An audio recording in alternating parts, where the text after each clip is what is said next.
Dear students, आज हम बात करेंगे singular and non singular matrix, यानी मैट्रिक्स सिंगुलर कब होगा और नॉन सिंगुलर कब होगा। अब इस चीज को आइडेंटिफाई करने के लिए हम जो है वो डिटर्मिनेंट का जो है सहारा लेते हैं। डिटर्मिनेंट से हम आइडेंटिफाई करते हैं कि जो मैट्रिक्स हैं वो सिंगुलर हैं या नॉन सिंगुलर हैं। ठीक है, अभी हम देखते हैं कि कब सिंगुलर होगा और कब नॉन सिंगुलर होगा। हम बात करते हैं जी, अगर लेट्स से ए एक मैट्रिक्स है, ठीक है, ए एक मैट्रिक्स है, ठीक है। अगर ए डिटर्मिनेंट, ये जो साइन है डिटर्मिनेंट का है, अगर A determinant is equal to 0 होगा, अगर A determinant is equal to 0 तो फिर वो मैट्रिक्स क्या होगा, सिंगुलर, वो मैट्रिक्स होगा सिंगुलर। ठीक है, और दूसरी कंडीशन क्या है, या दूसरा केस क्या है हमारे पास, अगर A determinant is not equal to 0। अब इज नॉट इक्वल टू 0 का मतलब वो नेगेटिव भी हो सकता है, पॉजिटिव भी हो सकता है, 0 नहीं होना चाहिए। तो उस केस में हमारा जो मैट्रिक्स होगा वो क्या होगा, नॉन सिंगुलर।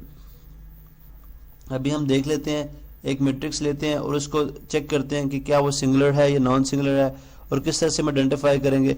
फर्ज करें जी हमारे पास, चले हम दो मैट्रिक्स ले लेते हैं, हमारे पास दो मैट्रिक्स हैं, ठीक है।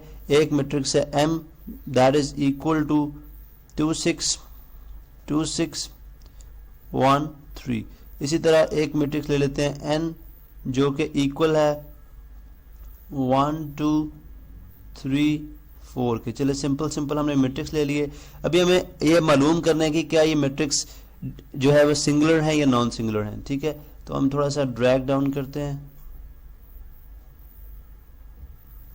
चलें, अभी हम देखते हैं जी कि डिटर्मिनेंट के लिए आपको पता है हम सिंबल चेंज करते हैं। ये M डिटर्मिनेंट आ गया, इसी तरह 2 6 1 3, इसी तरह ये डिटर्मिनेंट का साइन आ जाएगा। ठीक है, इसी तरह अगर आप N को देखें, N को भी हमें डिटर्मिनेंट में करना है। मैं यहाँ पे लाइन ड्रॉ कर दूं, ठीक है, जो कि ये सेपरेट करेगी कि ये दो अलग मैट्रिक्स हैं और इनको अलग अलग सॉल्व किया जा रहा है। ठीक है जी, ये दूसरा मैट्रिक्स है। अब इसका डिटर्मिनेंट हम मालूम करना चाह रहे हैं।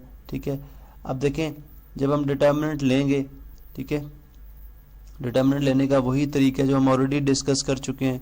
क्या होता है जी कि हम क्रॉस मल्टीप्लाई करते हैं जो प्राइमरी डायगोनल है उसकी एंट्रीज को, ठीक है, 6, और उसके बाद minus sign, then secondary diagonal की एंट्रीज को आपस में मल्टीप्लाई कराया जाता है। 1 × 6 6। ठीक है, इसी तरह अगर आप यहाँ पे देखें तो ये डिटर्मिनेंट किसके इक्वल आ जाएगा, लाइन को देख लें, ये डिटर्मिनेंट किसके, N डिटर्मिनेंट किसके इक्वल आ जाएगा, 1 × 4 4 -3 × 2 6। ठीक है, तो 4 - 6 इज इक्वल टू -2 होता है, which is not equal to 0। ठीक है, लेकिन 6 - 6 इज इक्वल टू 0 होता है, विच इज इक्वल टू 0। ठीक है, इसका मतलब है कि जो मैट्रिक्स M है ये हमारा सिंगुलर मैट्रिक्स है। ठीक है, मैट्रिक्स M जो है हमारा क्या है जी, सिंगुलर, क्योंकि इसका डिटर्मिनेंट जो है वो 0 के इक्वल आ गया। ठीक है, इसी तरह जो मैट्रिक्स N है हमारा, चूंकि इसका डिटर्मिनेंट 0 के इक्वल नहीं आया तो ये क्या हो जाएगा, नॉन सिंगुलर। ठीक है, नॉन सिंगुलर।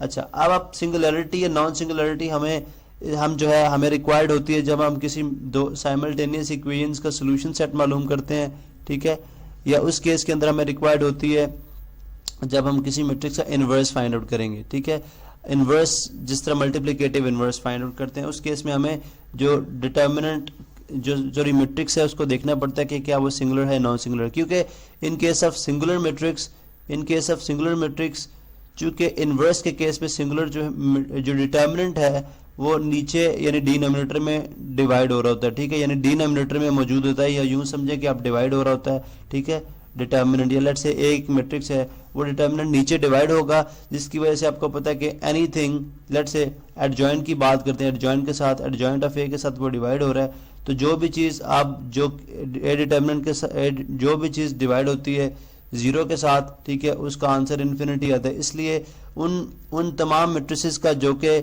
हमारे पास सिंगुलर है उनका सॉल्यूशन सेट पॉसिबल नहीं होगा, ना ही उनका इन्वर्स पॉसिबल होगा। हम उनका इन्वर्स मालूम नहीं कर सकते। सिर्फ जो नॉन सिंगुलर मैट्रिक्स होंगे उनका इन्वर्स पॉसिबल होगा और उनका फिर हम सॉल्यूशन सेट फाइंड आउट कर सकेंगे।